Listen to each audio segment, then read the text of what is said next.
Hello everyone. देखिए, इस video में हम आपको समष्टि विश्लेषण के जो प्रकार होते हैं उनके बारे में बताने वाले हैं। ये वीडियो एक्सप्लेन करेगा आपको मैक्रो एनालिसिस के वेरियस टाइप्स के बारे में और उसकी इम्पोर्टेंस के बारे में, उनको कैसे यूज़ किया जाता है डिफरेंट फील्ड में। तो देखिए, इस वीडियो में आपको हम बताएंगे कि जो समष्टि विश्लेषण के विभिन्न प्रकार हैं उनमें से एक इम्पोर्टेंट होता है तुलनात्मक समष्टि प्रावैगिक। इसका अर्थ होता है विभिन्न समष्टियों का आपस में तुलना करके उनकी विशेषताओं का अध्ययन करना। ये हमें विभिन्न समूहों के व्यवहार, प्रवृत्तियों और परिणामों का गहनता से विश्लेषण करने की अनुमति देती है।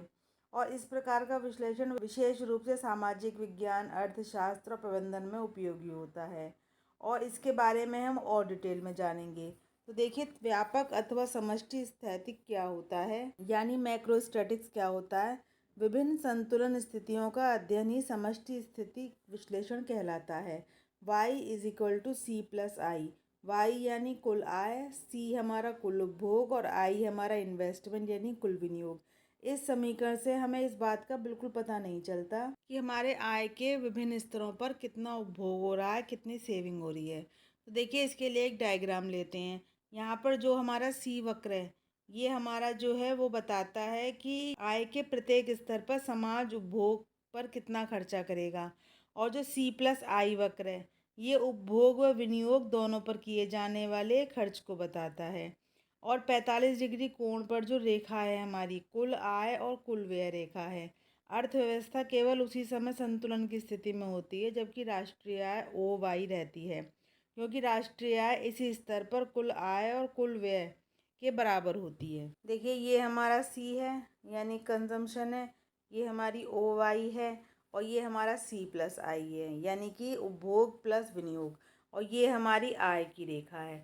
ठीक है, तो हमारा जो अर्थव्यवस्था संतुलन में होती है वो केवल ओ वाई पर ही होती है। ठीक है, उसके बाद है तुलनात्मक समष्टि स्थैतिक, कंपैरेटिव मैक्रोस्टैटिक। अर्थव्यवस्था में सदैव परिवर्तन होते रहते हैं जिससे नए संतुलन बिंदु स्थापित होते रहते हैं। जो तुलनात्मक समष्टि स्थैतिक है, इन विभिन्न संतुलन बिंदुओं का तुलनात्मक अध्ययन करता है। अगर संतुलन की अलग अलग स्थितियां ली जाती हैं तो एक दूसरे से तुलना करी जाती है। तो देखिए, ये डायग्राम है। तो देखिए, चित्र के प्रारंभ में जो हमारी आय है वो कितनी है, वो ओ वाई है। ठीक है, और विनियोग में जो है हमारा पहले विनियोग ये है।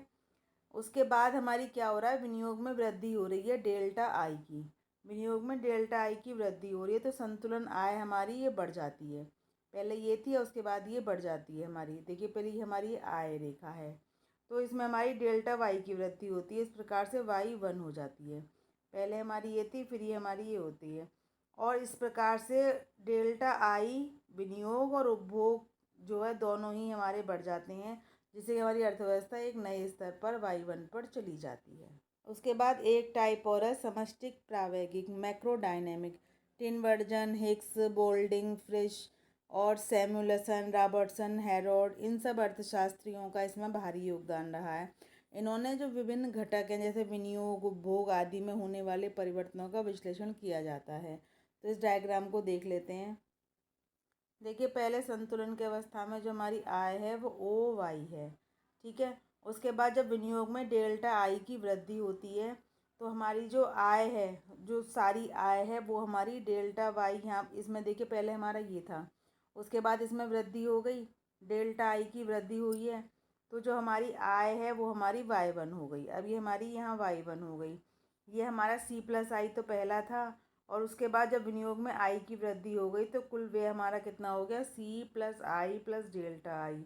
तो इस तरह से जो हमारा ये राष्ट्रीय आय का देखिए ये जो बिंदु चल रहा है, इस तरह से ये चलकर ये यहाँ पर M1 पर आ जाता है।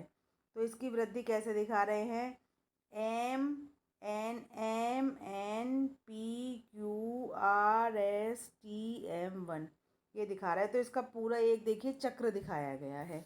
यही हमारा क्या है, यही हमारा समष्टि प्रावैगिक है।